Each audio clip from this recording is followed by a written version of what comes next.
Hi friends, నా పేరు Surendra. Welcome back to my channel. Morning నుంచి ఎప్పుడెప్పుడా అని ఎదురు చూస్తున్న వైల్డ్ ఫైర్ ప్రోమో వచ్చేసింది. ఏంటి ప్రోమోలో 2 గొడవలు ఉన్నాయి, ఒక కాంప్రమైజ్ ఉంది.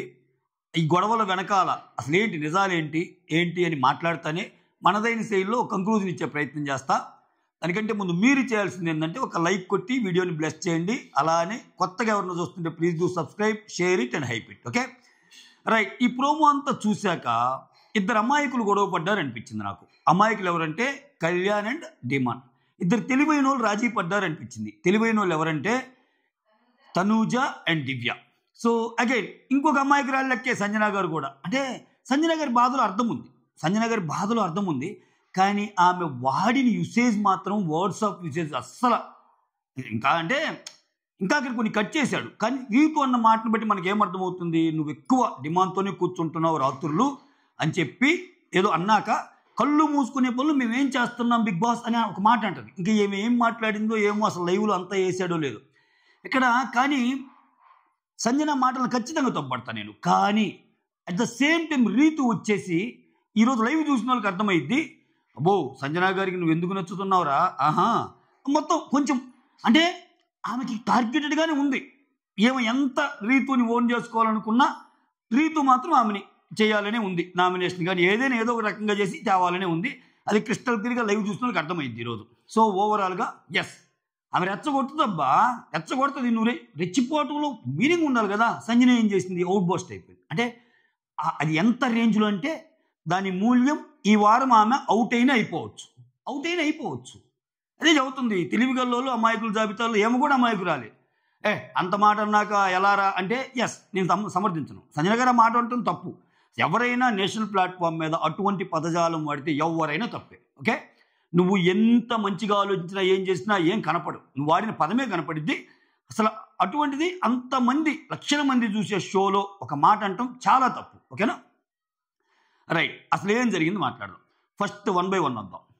వీళ్ళిద్దరు అమాయకులను ఎందుకు అన్నానంటే, వీళ్ళిద్దరూ నువ్వు రీతు కోసం ఆడుతున్నావు గేమ్, నీ గేమ్ నువ్వు ఆడుకోవటం లేదు అని కళ్యాణ్ పాయింట్.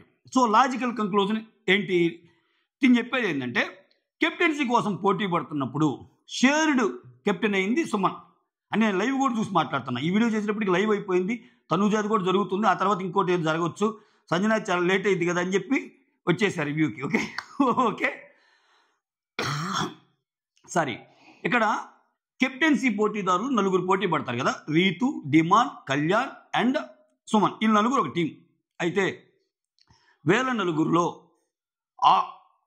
ఒక షేరింగ్ కెప్టెన్ అయింది సుమన్, 1 టైం కెప్టెన్ అయింది కళ్యాణ్, 2 టైమ్స్ కెప్టెన్ అయింది డిమాన్, అసలు కెప్టెన్ గాంది రీతు కదా. సో రీతు కోసం త్యాగం చేసే పరిస్థితుల్లో కళ్యాణ్ చాలా బాగా చెప్పాడు ఈ పాయింట్, లాజికల్ పాయింట్ నాకు నచ్చింది. రీతు కోసం ఎవరైనా త్యాగం చేసే ప్రయత్నంలో ఫస్ట్ ఎవరిని పంపాలి?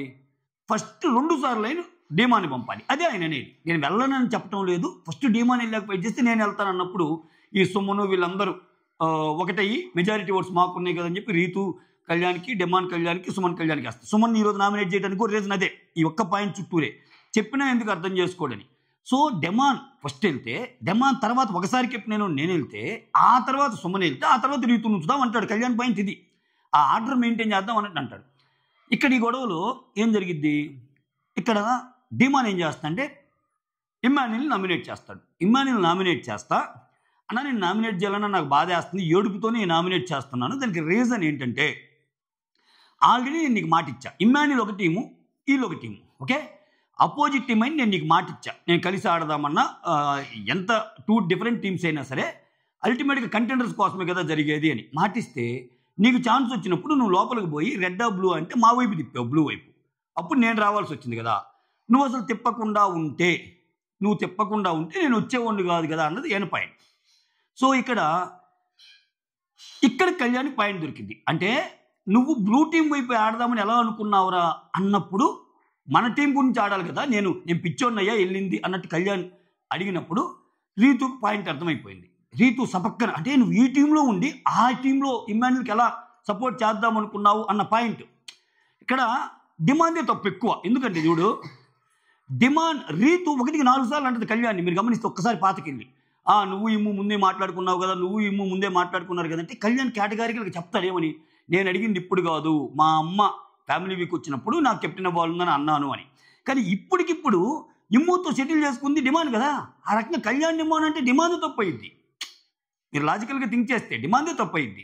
అసలు నేను ఇద్దరు అమ్మాయిలు అంటానికి ఒక రీజన్ ఉంది, అది చెప్తా.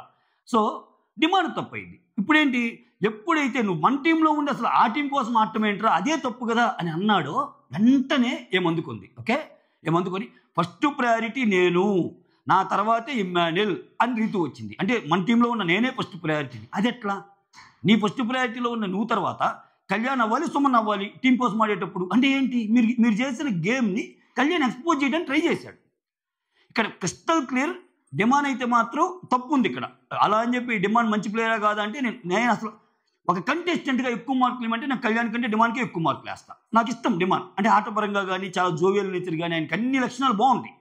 బట్ ఈ పర్టికులర్ దీంట్లో ఖచ్చితంగా కళ్యాణ్దే కరెక్ట్, డిమాండ్ది కరెక్ట్ అని మనం చెప్పలేము. ఓకే, ఆ తర్వాత లాస్ట్లో ఆ ప్రోమోలో చూపించినట్టు కాకుండా లాస్ట్లో నవ్వుతానే ఎండ్ అయింది. అది ఆయన అంటాడు కదా, నువ్వు నవ్వుతా ఎందుకు వచ్చావు అది అంటే, రే సుమన్ పేరు చూస్తే నవ్వు వచ్చిందిరా నాకు, సుమన్ అన్న పేరు చూస్తే నాకు ఇప్పుడు కూడా ఇది అయిపోయాక నవ్వు వస్తానే ఉందిరా ఇది అని ఏదో చెప్పారు. ఓకే, ఇక్కడ తెలివైన ఆమె ఎవరంటే రీతు. ఇక్కడ తెలివైన వాళ్ళు అమాయకులను ఎందుకంటున్నా అంటే, ఆమె పబ్బం గడుపుకోవడానికి, ఆమె కెప్టెన్ అవ్వటానికి రకరకాల విన్యాసాలు చేసేసి, రకరకాల ప్రయత్నాలు, రకరకాల పర్మిటేషన్ కాంబినేషన్ చేపించి డిమాండ్ పక్కెళ్ళి డిమాండ్ ఆడరా కళ్యాణ్ ఆడరా, డిమాండ్ ఆడు కళ్యాణ్ ఆడు, అయ్యో డిమాండ్ ఆడు కళ్యాణ్ ఆడు అని అరుపులరిచి పెడబొబ్బులు పెట్టి ఎట్టయితేనే మాకు కెప్టెన్ అయింది. ఇది తెలివైన వారి లక్షణం. ఓకేనా. సో ఇక్కడ నీ గురించి నీ గేమ్ కాకుండా అసలు వేరే వాళ్ళ కోసం ఆడటం ఏంట్రా అని అన్నాడు చూసావా కళ్యాణ్. ఆ పాయింట్లో నేను తొబ్బడతా కళ్యాణ్ని. ఓకేనా, నేను అందుకే అన్నీ మాట్లాడతా ఈ వీడియోలో. కళ్యాణ్ గేమ్ చూసుకుంటే ఓకే, చైతి అని అంటాడు కదా ఎవరిని, మన 4వ వారంలోనే ఇప్పుడు రీతుని. అప్పుడు ఆడిన ఆ గేమ్లో ఆడిన కొన్ని ఫిజికల్ టాస్కులు తప్పితే ఓవరాల్గా ఫిజికల్ టాస్కుల పరంగా సీజన్ 9లో ఎక్కువ పెర్ఫార్మెన్స్ ఏమైనా చేశారంటే is none other than demand. So obviously అంటే ఆయనకి ఛాన్సులు ఆడలేదంటే ఎప్పుడు ఆడాలని చూస్తాడు. ఆ స్పోర్ట్స్మెన్షిప్, ఆయన స్పోర్ట్స్ పర్సన్ అవటం వల్ల ఏమో ప్రతి గేమ్ నేను ఆడాలని చూస్తాడు డిమాండ్. అయితే ఇక్కడ నువ్వు నీ గురించి ఆడటానికి రాలేదురా, ఎక్కడ నీ ఆట నువ్వు ఆడటం లేదురా అన్నాడు. కళ్యాణ్ చేస్తుంది ఏంటి, సీజన్ 9 మొత్తం కళ్యాణ్ చేసింది ఏంటి, ఆయన ఆట ఆయన ఆడాడా, వేరే వాళ్ళ కోసం ఆడలేదా, అసలు తప్పులు ఇంతవరకు కనపడలేదా. ఫస్ట్ వీక్ నుంచి సీజన్ 9 దాకా ఇప్పుడు వరకు జరిగిన వారాల్లో అసలు తనూజాకి కొన్ని మామూలుగా చెప్పే మాటలు, తనూజ నేను నామినేట్ చేయాలనుకున్నాను చేయలేదని ఒక వారం అంటాడు. ఆ తర్వాత ఇప్పుడు తనూజలో తప్పులు కనపడలేదా, దానికి ముందు తనూజ తప్పులు కనపడలేదా. సో బాటమ్ లైన్ ఏంటంటే, నువ్వు తనూజాని ఎలా బాధ పెట్టడం ఇష్టం లేదని గేమ్లో నడుచుకుంటావో అతను రీతు బాధ పట్టడం లేదని నడుచుకుంటాడు. వీళ్ళిద్దరు అమాయకులు ఇక్కడ ఈ విషయంలో. మీరు వచ్చింది మీ ఆట కోసం కదరా స్వామి, అసలు ఎందుకు ఈ బాండ్లు, ఏమో తనూజాని పక్కన పెట్టి తనూజ వైపు అంతలేదు, మళ్ళీ ఇతనే కళ్యాణ్ తనూజాని పక్కన పెట్టి డిమాండ్ రీతుని పక్కన పెట్టి ఒక బ్రదర్లీ బాండ్ మీరు ఏర్పరచుకొని దుమ్ము దులిపితే ఈ సీజన్ వేరే లెవెల్ ఉండేది. ఈ బంధాలు అనుబంధాల మధ్య వచ్చారా కామనర్స్ ఇద్దరు, చొరకత్తులు లాంటి అన్నదమ్ములు లాంటి వాళ్ళు వచ్చారని నేరాజనాలు పెట్టేవాళ్ళు. ఎందుకంటే ఇద్దరు ఆడగల సామర్థ్యం ఉండేవాళ్ళు, ఇద్దరు ఆడగల దమ్ము ఉండేవాళ్ళు, ఇద్దరు ఆడగల పట్టు ఉండేవాళ్ళు. బట్ అది కనపడలా. మనకెందుకు అన్నదమ్ముల అనుబంధం, మనకి ఫ్రెండ్లీ బాండ్స్ ఇది. దీనివల్ల ఏమైంది, తనూజ ముందుకెళ్ళింది గేమ్లో, రీతు ముందుకెళ్ళింది, రీతు సేవ్ అయింది, రీతు కెప్టెన్ అయింది. సో ఇక్కడ నామినేషన్లు ఇతను ఉన్నాడు, సేవ్ అయిందా కష్టమేగా డిమాండ్కి. సో ముందైతే ఆమె కంఫర్ట్ జోన్లోకి వెళ్ళిపోతుంది రీతు. సో ఇది అమాయకుల లక్షణం అంటున్నా. కళ్యాణ్ అంటే డిమాండ్ అమాయకులు అంటానికి కారణం ఇది. గేమ్ పరంగా చూస్తే కళ్యాణ్ నాకు తప్పు అనిపించాలి. ఓకే డన్, తీసేయండి. నెక్స్ట్ గొడవ, నెక్స్ట్ దివ్య అండ్ తనూజ. బాబ్బా ఏమన్నా గేమర్సా స్వామి వీళ్ళిద్దరు. చూడు తనూజ ఇక్కడ ఒకటి జరిగింది, మీకు కొంచెం బెటర్ క్లారిటీ ఇవ్వడానికి చెప్తున్నా. 2 నామినేషన్లు జరుగుతాయి కదా, private nomination, public nomination. Private నామినేషన్స్లో సేవ్ అయిన ఇద్దరు దివ్య అండ్ ఇమ్మాన్యుల్. అంటే మిగిలిన వాళ్ళందరూ ఒక్కో ఓటు పడింది, వీళ్ళిద్దరికి ఒక ఓటు పడదు. సో దివ్య అప్పటికి అంటది, బిగ్ బాస్ ఫస్ట్ రౌండ్లో సేవ్ అయ్యాను, ఇది 2 దశల్లో జరిగిద్ది అన్నావు కదా, 2వ దశలో కూడా నన్ను సేవ్ చేయి, తర్వాత గేమ్ ఆడదాం అంటది. అంటే అక్కడ సేవ్ చేయాల్సింది కంటెస్టెంట్స్ ఓట్స్ని బట్టి. అయినా ఏమో అంతలా అడిగిందంటే మీకు తెలుసు బిగ్ బాస్ గేమ్ ఎలా నడిచింది. మీరు తలుచుకుంటే నన్ను ఎలా అయినా సేవ్ చేయొచ్చు, మీరు నన్ను సేవ్ చేయండి, గేమ్ ఆడదాం.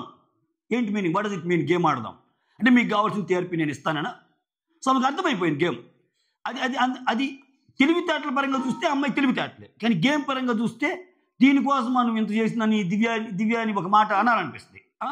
సో ఇక్కడ అది సరే, అది లైవ్లో జరిగింది, అయిపోయింది. అప్పటికి ఒక రిక్వెస్ట్ పెట్టుకుంటుంది, సెకండ్ రౌండ్లో నేను ఇమ్మానుయల్ కాలేదు, మమ్మల్ని ఎట్నే ఉంచండి, మేము సేవ్ అవుతాం అది ఇదని. కొంచెం ఎలిమినేషన్ భయం ఉంటుంది ఆ అమ్మాయికి ఆబ్వియస్గా, ఎందుకంటే ఆల్రెడీ ఎలిమినేట్ అయిన అమ్మాయి ఎలిమినేట్ అయ్యి ఇమ్మానుయల్ సేవ్ చేయటం వల్ల లోపలికి వచ్చిన అమ్మాయి. ఓకే, ఇక్కడ తనూజకి ఆబ్వియస్గా కోపం ఉంటుంది దివ్య మీద. ఆ అమ్మాయి అన్న మాటలకి ఈ అమ్మాయి అన్న మాటలకి, ఇద్దరి తక్కువ కాదు, ఈ అమ్మాయింది ఆ అమ్మాయింది, ఎవరి ఇద్దరే అన్నట్టు కూడా చెప్పుకున్నాం, కొంచెం ఎక్కువ తక్కువ మాటల్లో అంతే. ఓకే, ఇటువంటి పరిస్థితుల్లో తనూజ ఎందుకు వై స్టెప్ అంటానంటే, తనూజ ఏమని చెప్పింది, గొడవకు పోకుండా నువ్వు విజ్జేసేవా ఏం కనపల్ల ప్రోమోలో, ప్రాబుల్ లైవ్లో ఎట్టుంటుందో చూద్దాం. అరే 3 వారాల నుంచి నీది నాది ప్రమేయం లేకుండా నేను జరుగుతున్నాయి, నేను ఫుల్ స్టాప్ పెడదాం అనుకుంటున్నాను, నువ్వంటే నాకేం కోపం లేదు, ఎవరో ఒకరి వల్ల మన ఇద్దరం గొడవ పడుతున్నాము అనే ఫీలింగ్ని బయటికి పంపించొద్దు అని చెబుతుంది. అని చెప్పి ఇద్దరు వచ్చి హగ్ చేసుకున్నారు. అంటే ఆ అమ్మాయి కూడా ఓకే అయింది, కన్విన్స్ అయింది. అంటే ఎక్కువ ఫైర్ చూపించాల దివ్య. ఇక్కడ భరణి గారు మొహం చూడ, అంటే మీరు హీరోయిన్ కొట్టుకొని విలన్ని చేశారు కదరా, హీరో విలన్ కొట్టుకొని కమేడియన్ని చేశారు కదరా నన్ను అన్నట్టు ఆయన ఫేస్ పెట్టాడు. ఇప్పుడు ఆయన ఇంట్లోకి వచ్చాక నాన్న అని ఆయన పిలవమల్లా, అన్న అని ఏమని పిలవమల్లా, ఆయన రాగానే నీకెవరో పంపించారు తనూజాకి, ఆయన బాగా ఆడతాడు, కొంచెం నిలబడే మనిషి, నువ్వు నాన్న అని పిలిచింది. ఏం లోపలికి వచ్చి అన్నా నువ్వు టాప్లో ఉన్నావు అది ఇది అని చెప్పి ఏం మాటలు ఏంటి చెప్పింది భరణి గారిని. ఇద్దరు మీరు ఇనిషియేట్ చేసుకున్న పర్సన్స్, ఎవరికి వచ్చేసరికి ఒకరి కోసం మనం ఏందిరా అన్న కంక్లూజన్ తెచ్చారు సినిమా అయిపోయే లోపు. ఇంకా భరణి గారి ఫీలింగ్ ఏంది, తత్వం బోధపడింది ఇప్పుడు అనుకుంటాడు ఆయన. సో ఆ లెక్కలో ఇద్దరు కన్విన్స్ అయ్యారు, ఇద్దరు ములాఖత్ చేసుకున్నారు. ఇక్కడ తనూజ మాస్టర్ బ్రెయిన్ అని ఎందుకని చాలామందికి తనూజ ఈ గొడవలు ఫుల్ స్టాప్ పెడతా చాలా పాజిటివ్గా తీసుకుందిరా అంటే మీరు పప్పులో కాలేసినట్టే.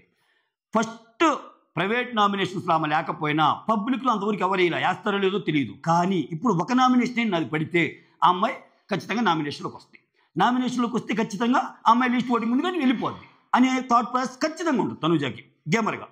అట్ ద సేమ్ టైం దివ్య తక్కువ కాదు, దివ్యకి ఏముంటుంది, ఎలాగూ ఇప్పుడు రీతుని అన్నామి ఏమకు తెలియదా, ఇప్పుడు ఎవరు నన్ను వేయలేదు, ఇప్పుడు నన్ను వేస్తే నేను వెళ్తానని తెలుసు, ఊరికి రీజన్ ఇది చెప్పింది కానీ అసలు రీజన్ నన్ను పంపించడానికే అని దివ్యాకి కూడా తెలుసు. కానీ హగ్ ఎందుకు చేసుకుందంటే తనూజ పవర్ తెలుసు, తనూజ ఫ్యాన్స్ పవర్ తెలుసు, ఫ్యామిలీస్ అందరూ వచ్చి ఆమెను పైన పెట్టారు, ఏమి కింద ఉన్నారు, వాళ్ళు ఒక 5% 10% ఓట్లు ఏమికి అగెనిస్ట్ చేసినా కథంకి వెళ్ళియే. సో ఆ సిచ్యువేషన్లో ఆమె ఏం చేసింది, హగ్ చేసుకుని గొడవలు వద్దన్నట్టు చెప్పేసింది. అంటే నామకి వాస్తే ఏదో ఆర్గ్యూ చేయడానికి చేసిద్దేమో, బట్ ఓవరాల్గా తనూజ వర్సెస్ దివ్య పెద్ద ఫైట్లు అన్నట్టు రాలా అప్డేట్స్లో కూడా. సో ఇక్కడ ఇద్దరు తెలివిగా బిహేవ్ చేశారు. ఎలిమినేషన్ నుంచి తప్పించుకోవడానికి ఎలిమినేషన్ చేయించడానికి కానీ ఇద్దరు మాత్రం మనం మంచోళ్ళమే, ఒకరి వల్ల మనమేంద్ర ఎలా ఉంటాం అని వీళ్ళ మాట్లాడుకున్న మాటలు, కొట్లాట్లు, తిట్లు అన్నీ పోయి పక్కే. చివరికి భరణి గారు లాగారు. What a game, what a vision, what a thought, what a clarity, ఇన్ని అనిపిస్తాయి చూశాడు అప్పుడు. నెక్స్ట్ థర్డ్ పార్ట్ సంజన గారు రాగానే రీతు వాంటెడ్లీ నామినేట్ చేస్తుంది. రీతు కొన్ని క్యాలిక్యులేషన్స్ ఉంటాయి, ఆ అమ్మాయి ఏంది, ఎవరెవరు రాలేదు, ఎవరెవరు పోలేదు, నేను ముందుకు వెళ్ళాలంటే ఎవరు వెళ్ళాలి, ఇవన్నీ ఉంటాయి. ఆ గేమ్ పరంగా సర్వసాధారణం అనుకుందాం. ఆమె ట్రిగ్గర్ అయిందబ్బా అంటే ఎక్కువ సార్లు చేశారు ఆమెని. అంటే రీతు ఏంటో క్షమించలేకపోతుంది సంజన గారు కొంచెం పాజిటివ్గా తీసుకుంటున్నా. చూసి సంజన గారు ఏం చేశారు, నోరు జారారు. అది మామూలుగా జారారు, అది చాలా పెద్ద తప్పు. ఏం చేసింది, నేనేం ఆడకుండా ఉంటేనే ఇన్ని దూరం వచ్చాను అంటే ఏమంటుంది అమ్మాయి, ఫైర్ స్టోమ్స్ వచ్చినప్పటి నుంచి నీ ఆట కనపడటం లేదు అన్నట్టు అంటది. అంటే నేనేం ఆట ఆడుకున్నాను ఇన్ని వారాలు వచ్చానా అని అంట. నీలాగా రాత్రుళ్ళు డిమాండ్ దగ్గరికి పోయి కూర్చోవటం లేదు అని ఇంకా ఏదో అనింది. ఆమెమనింది, కళ్ళు మూసుకునేంత పనులు నేనేం చేశాను సంథింగ్ ఏదో అనింది. ఏదో కొన్ని ఇంకా దానికి మించిన డైలాగ్ లేదో వాడింది ఆమె. వాడేసరికి ఆ మాట అనొద్దు నువ్వు తప్పు చేస్తున్నావు వెనక్కి తీసుకో అన్నారు. అసలు సంజన గారు ఆ మాట అన్నప్పుడు కళ్యాణ్, ఇమ్మానుయల్ అందరూ ఒకటే ఎక్స్ప్రెషన్, ఏందిరా స్వామి ఏమిరా బాలరాజు ఈ సీజన్ 9 అంటే ఇంత గొడవ ఇప్పుడు జరగల. అగ్గి రాజేశ్వరులు పెట్టింది సంజన. అంటే తగ్గి ఏమనుకుందో ఏమో చిచ్చు పెట్టేసింది. కానీ ఆ మాటను మాత్రం మనం కామెడీగా తీసుకోలేం. అంటే అనకూడదు కూడా, ఆ మాట అనకూడదు.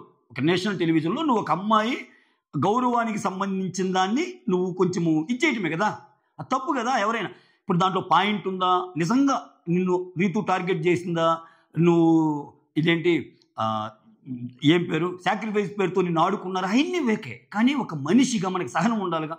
సో లోపల అటువంటి మాట మాట్లాడితే గేమ్ ఎలా టర్న్ తీసుకుంటుంది, జనాలు ఓట్లు ఎలా వేస్తారు అన్నది అర్థమైంది కదా. సో తెలివిగా ఇక్కడ సంజన ఆల్మోస్ట్ ఎలిమినేషన్కి దగ్గరగా ఆమె వెళ్ళిపోయింది. ఇంకా అంటే చెప్పలేం, ప్రస్తుతానికి చూస్తే నాకు అనిపించింది దీంట్లో రే ఎన్నన్నా నేరా నోరు జారటం వేరు ఇది వేర్రా మాకు సంజన అంటే తెలుసురా మాకు రీతు అంటే తెలుసురా అని ఎవరు ఓట్లు వాళ్ళు వేసుకొని సంజన జమ్ముని వచ్చిందనుకో చెప్పలేం. కానీ ఇటువంటి ఈ అడ్రస్ చేయటం వల్ల ఆమెకే కొంచెం తక్కువ అన్నట్టు అనిపిస్తుంది నాకు. అది ఇక్కడ చూసారా, ఇక్కడ ఎలాగో ఇంకా తనుజ ఫ్యాన్స్ కూడా దివ్యాని ఇంకేమీ టార్గెట్ చేయరు, ఇద్దరు ఇది అయిపోయారు కదా, ఫ్రెండ్స్ అయిపోయారు. సో సూపర్ గేమ్ అబ్బా. పోతే సంజన కానీ సుమన్ కానీ పోతారు. ఓకే, ఎందుకంటే సుమన్ తనుజాని నామినేట్ చేశాడు. దివ్య నామినేషన్లో తనుజ లేదనుకుంటా. ఒకరు భరణి, ఇంకొకరు తనుజయేనా? 1 సెకండ్. సారీ, దివ్య కూడా తనుజాని చేస్తుంది. దివ్య కూడా భరణి అని తనుజాని చేస్తుంది. సో పాయింట్స్ పెట్టిందేమో చూడాలి. అంటే ఇక్కడ అలా ప్రోమోలో ఇలా కనిపించారు కానీ మళ్ళీ ఏమన్నా ఫైర్ ఉందా లేదని చెక్ చేద్దాం. ప్రస్తుతానికి యాక్సెప్ట్ చేసినట్టే కనిపించింది తనుజ మాట అనగానే. ఇది ప్రోమో. మొత్తానికి అసలు వీళ్ళ ఆటలు వీళ్ళు ఆడుకోకుండా ఒకరేమో రీతుకి ఇంకోరేమో తనుజ పైకి సపోర్ట్ తీసుకొని వాళ్ళని ఏదన్నా చేయాలన్నా, అంటే నామినేషన్లో పాయింట్స్ పెట్టాలన్నా, వాళ్ళ మీద గేమ్ ఏదన్నా ఆడాలన్నా వాళ్ళు కొంచెం భయంగా ఆడతా వీళ్ళల్లో వీళ్ళు తిట్టుకోవటం. అది వీళ్ళలో ఎందుకు పగలు. సో ఇప్పుడు ఆయన ఆడకపోతే నీకేమైంది, నువ్వు ఆడకపోతే ఆయనకేమైంది, ఇద్దరు నీట్గా ఆడొచ్చుగా. ఇప్పుడు ఆయనని నువ్వేమన్నా అలా చేయకుండా ఉన్నావంటే కళ్యాణ్ కూడా అదే కదా. సో అది matter. That's all. Thank you so much. Signing off, me Surendra.